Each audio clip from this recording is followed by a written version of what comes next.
Salut à tous. Mais au fait, c'est quoi le Bitcoin? Parce que c'est bien marrant tout ça, je vous ai fait un maximum de vidéos sur par exemple qu'est-ce que la crypto-monnaie, je vous ai présenté plusieurs wallets, je vous ai montré comment faire un compte sur Binance, comment le sécuriser, comment recevoir vos premières crypto-monnaies, je vous ai présenté tout un tas de choses, mais nous n'avons pas parlé de l'essentiel. D'ailleurs, je vous invite à voir la précédente vidéo, je vous ai présenté qu'est-ce qu'étaient les stablecoins. Mais nous allons reprendre là où nous aurions dû commencer, et je vais vous présenter aujourd'hui qu'est-ce qu'un Bitcoin. C'est parti. Le Bitcoin, simplement, se présente ainsi. C'est un moyen de paiement alternatif sur lequel l'État, les gouvernements, les banques n'ont absolument aucun contrôle. Au moment où je vous fais la vidéo, vous pouvez apercevoir que le Bitcoin fait des envolées spectaculaires, son cours flambe, mais au-delà de cet aspect spéculatif, le Bitcoin a réellement un but. Le Bitcoin, c'est une monnaie virtuelle, il n'y a rien de physique.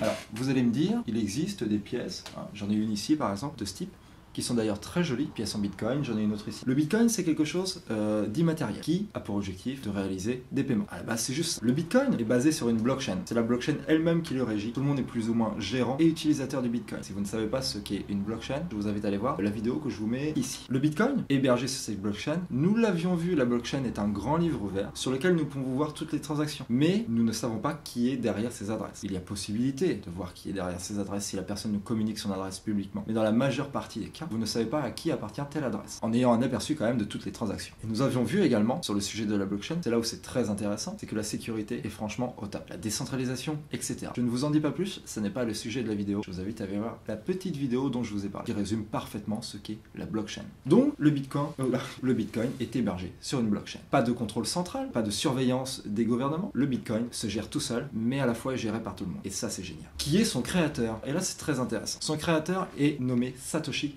Nakamoto. Je dis nommé car personne ne sait si réellement c'est son nom. Cette personne dit avoir développé le Bitcoin au Japon, mais en réalité certaines traces. D'ailleurs, le livre blanc du Bitcoin est rédigé en anglais et même pas en japonais. Plein d'indices, plein d'idées, plein de folies autour de cette histoire. Si ça vous intéresse, je vous invite à aller découvrir plus amplement tout ceci. Il y a plein d'articles qui en parlent, c'est très passionnant. Quoi qu'il en soit, cette personne, ce groupe de personnes même, ont fait quelque chose de formidable. Ce groupe de personnes, cette personne, je ne sais pas, personne ne sait, ont eu l'idée de créer le Bitcoin en 2008, après la crise financière, sûrement pour se dire, allez, les banques, on arrête, ça sert à rien, nous avons que des problèmes. Donc voilà, c'est une bonne manière de s'affranchir du système bancaire traditionnel que nous connaissons, en ayant un maximum de décentralisation. Personne n'a de contrôle sur notre argent, votre argent vous appartient, à partir du moment où vous l'avez sécurisé dans un wallet, comme je vous ai présenté, comme Trust Wallet, comme Ledger Wallet ou Trezor Wallet, de manière sécurisée. À ce moment-là, votre argent vous appartient à 100%.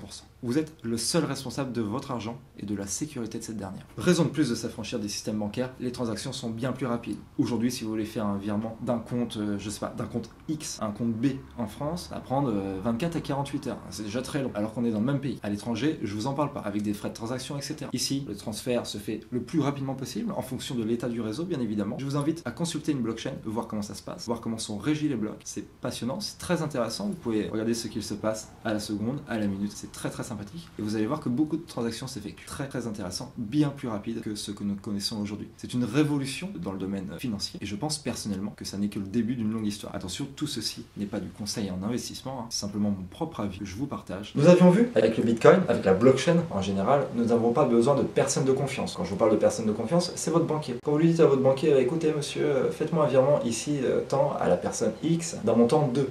Il faut que vous lui fassiez confiance en fait au gars, puisqu'il va prendre votre argent et faire ça. Il va juste les déplacer dans un registre. Cette même chose peut se faire sans banquier, déplacement de registre, un déplacement d'adresse. Vous allez déplacer un montant X dans un autre wallet, un autre portefeuille, sans problème, sans intermédiaire, donc déjà plus de rapidité, moins de frais, plus de transparence. Tout ceci est parfait. La blockchain se gère toute seule. Vous pouvez dire au revoir à votre banquier et c'est ça qui est très intéressant. Cette blockchain a besoin de mineurs, du proof of work. Nous l'avons vu dans une précédente vidéo également, juste ici que je vous annote.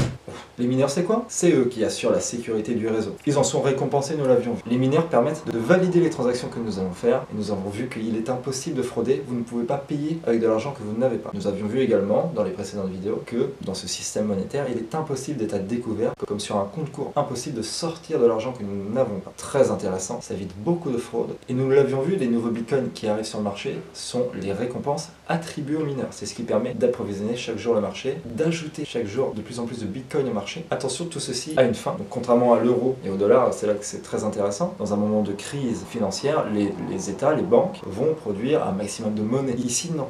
Nous savons que le Bitcoin, à la fin, il n'y aura eu que 21 millions d'unités produites. Tout ceci vient créer de la rareté. Nous pouvons nous projeter vers l'avenir bien plus facilement. Donc voilà, c'est passionnant. Plein de choses à raconter. Moi, je voulais juste vous en faire un bref point. Le Bitcoin, c'est passionnant, c'est très intéressant. Attention, tout ceci n'est pas un conseil en investissement. J'espère que vous avez apprécié cette petite vidéo. Si c'est le cas, lâchez un maximum de pouces bleus. Dites-moi ce que vous en avez pensé dans les commentaires. Abonnez-vous pour voir la suite. Et je vous dis à la fois prochaine. Salut, salut!